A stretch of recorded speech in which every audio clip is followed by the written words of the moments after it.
कि मोए याद लला तेरी आई रही है, मैं जाई रही है, मोए याद।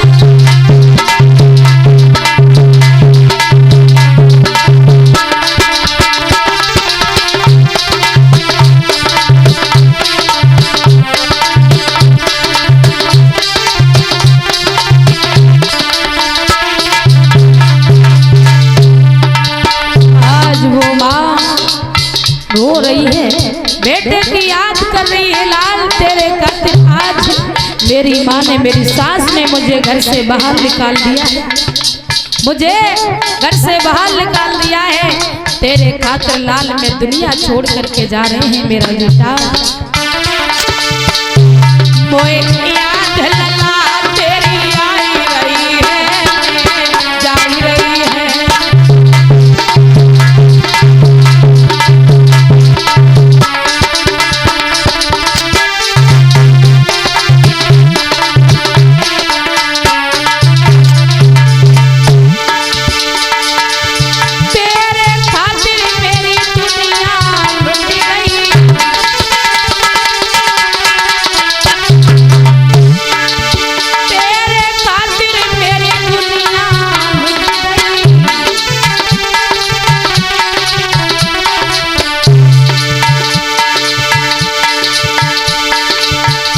जाई दुख में प्राण गवाई रही है, मैं जाई रही है, मोए याद लला तेरी।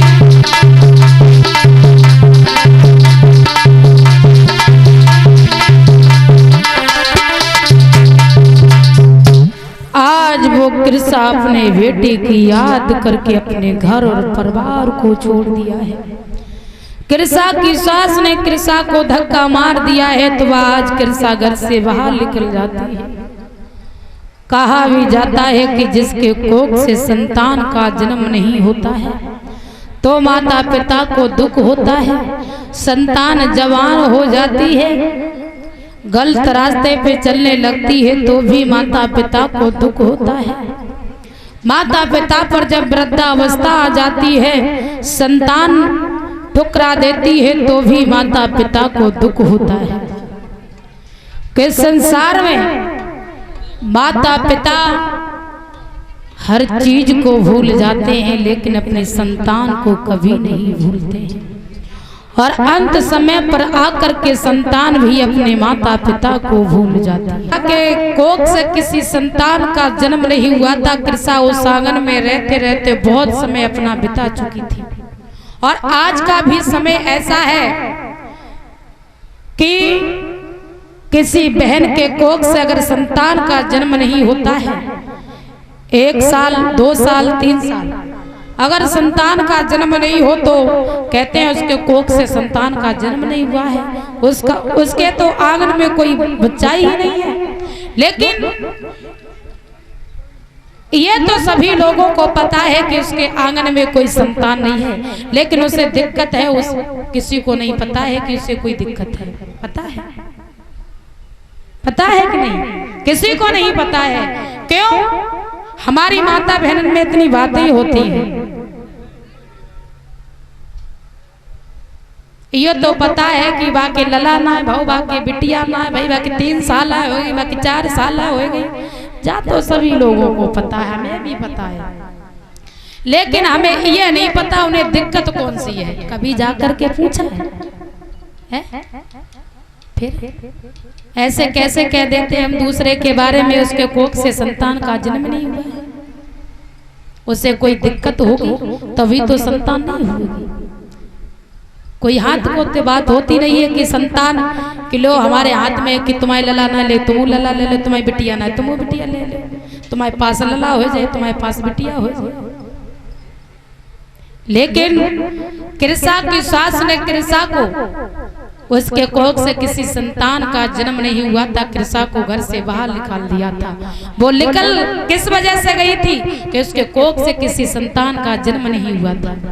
आज उसके भी कोख से एक संतान का जन्म हो जाता तो कृष्णा उस आंगन के बीच में रह करके अपना समय बिता लेती।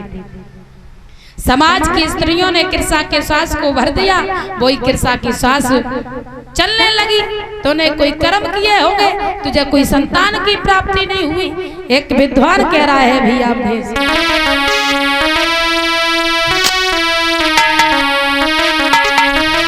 पत्थर पूजे लला मिले तो रहती कोई भान नहीं, कोसे से नर मर जाते तो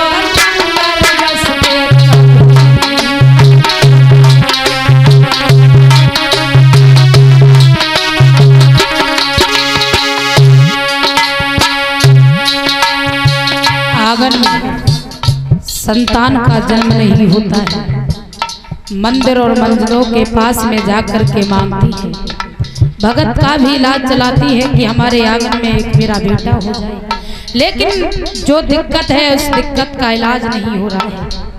जब तक हमारे शरीर में समस्या दूर नहीं होगी तब तक कुछ भी होने वाला नहीं है। एक विद्वान लिख रहा है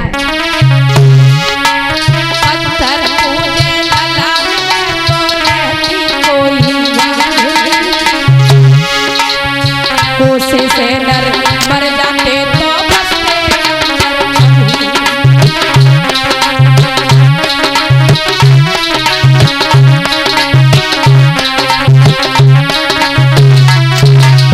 और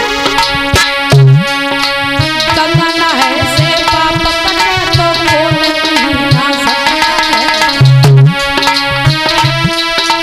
गंगा नहर से पाप कटे तो कौन नहीं ना सकता है, 100 रुपए का मुक्त द्वारा कौन नहीं पा सकता है।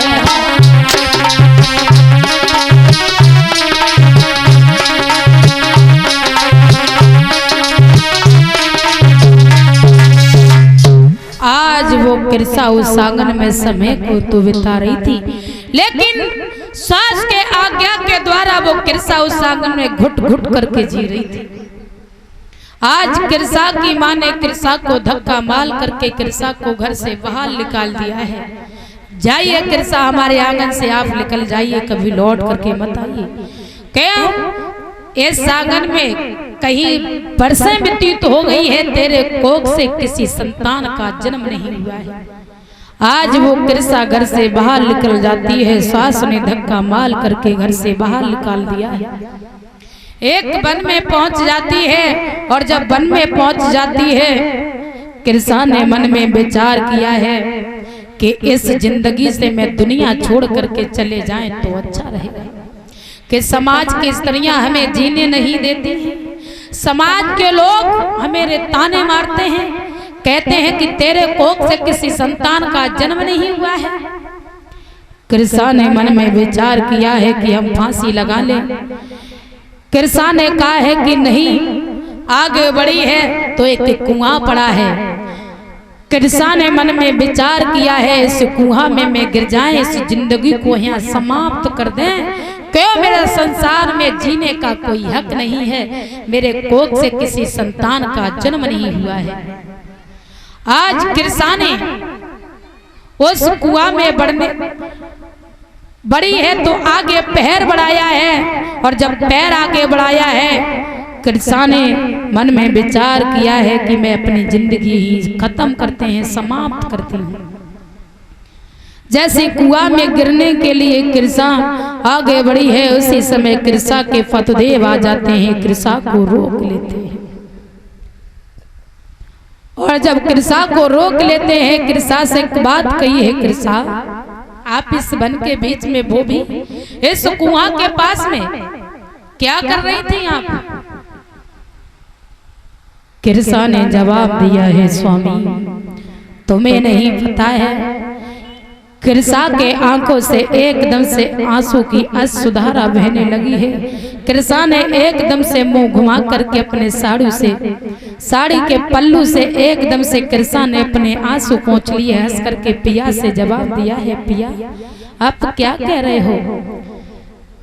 कृषा के पतिदेव ने कहा है, कृषा आपका चेहरा हम उदास देख रहे हैं, क्या कोई बात हो गई है? किसी ने कुछ कह दिया है? और इस वन के बीच में आप कभी नहीं आती थी, वो भी इस वन के बीच में आप अकेली चली आई हो, क्या हो गया है कृष्णा?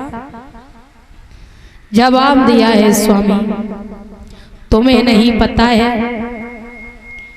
हमारे कोख से किसी संतान का जन्म नहीं हुआ है।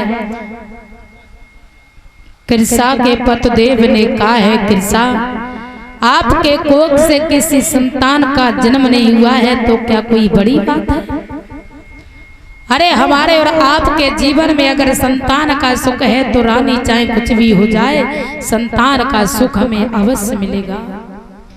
कृष्णा ने जवाब दिया है, स्वामी वो बात आपकी ठीक है, लेकिन हमारा सारा जीवन कटा जा रहा है, मेरे कोख से किसी संतान का जन्म नहीं हुआ है।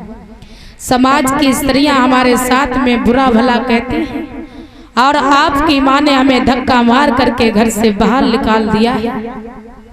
इसलिए स्वामी इस वन के बीच में हम मरने के लिए आए हैं। मैं अपने जीवन को यहाँ समाप्त करती हूँ। मेरा जीने का कोई अधिकार नहीं है, कोई हक नहीं है। मेरे आंगन में किसी संतान का जन्म नहीं हुआ है मेरे कोख से, तो उस आंगन के बीच में हम कैसे रह करके अपना समय बिता सकते?